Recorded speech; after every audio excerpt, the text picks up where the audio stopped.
Hello guys, how are you? How are you doing? How your day is going on? On this video, we'll try to talk about this question which I got from Bluebook Practice Test 7.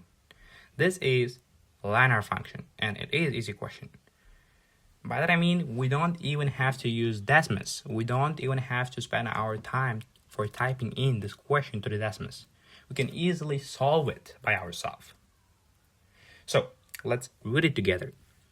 The function f is defined by f of x equal to 25x plus 30.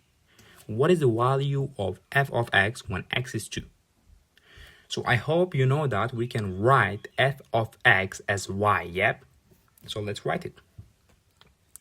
Y is equal to 25x plus 30, yeah? And they are asking, what is the value of y when x is 2? So what is the value of y when x is 2? Pretty simple, yeah?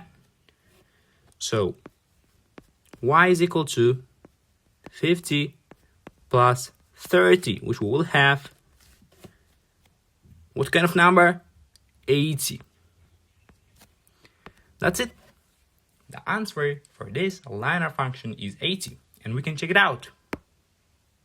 As you can see, the correct answer is 80. I hope this explanation was really helpful for you. Don't miss any other video. I hope you will subscribe. I hope you will support me. Thank you.